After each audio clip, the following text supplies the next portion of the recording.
What a way to kick off WWE Backlash 2018. We had The Miz going up against Seth Rollins in the opening match. During the pre-show, we basically had The Miz go up and meet Bo Dallas and Curtis Axel in the back, basically saying that, the reign of the Miztourage was back. And even though we've seen on Monday Night Raw Curtis Axel and Bo Dallas trying to recruit a new group to join, either trying to join the Balor Club or join up with with Seth Rollins.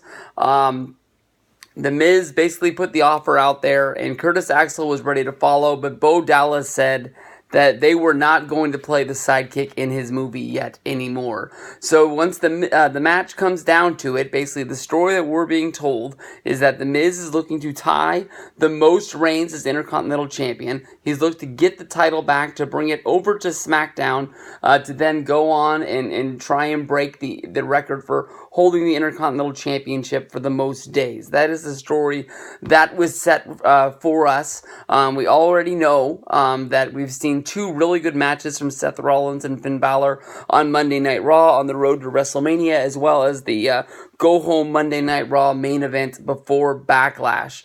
Once we get to this match, basically the story comes down to Seth Rollins' knee. They bring it up that he is returning to the arena that he made his return at before, or I guess after the knee injury, and that would be the setup before WrestleMania against Triple H. This is, of course, when he would come down and he would hit the skull-crushing finale on Roman Reigns, and that would set up them having the match at Money in the Bank, where Rollins would beat Roman, and then, of course, Ambrose would cash in on Rollins, which then, of course, would set up the whole first draft, basically where Ambrose would get drafted to go to SmackDown with leave the number one pick in the draft, so Shane could have the champion, and then of course Roman and Seth would stay on Monday Night Raw. So that set up a whole bunch of stuff there,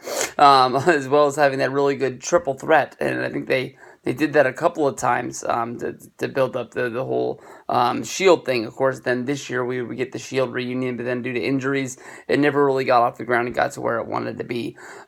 During this match, basically, we saw Rollins take his knee, and it got bashed into the ring post, and from then on there, basically, it was Rollins' knee that would keep on just sort of falling out of place during the match, always in sort of convenient spots. We saw Rollins hit a huge frog splash for a 2. Then we saw The Miz basically get Rollins and put him into a figure 4, which then looked like that was going to be it, but Rollins would then sort of flip it over, applying the pressure onto The Miz, which The Miz would sit there and take it for a little bit before he rolled over, put the pressure back onto Rollins, who made a leaping attempt to get back at the ropes.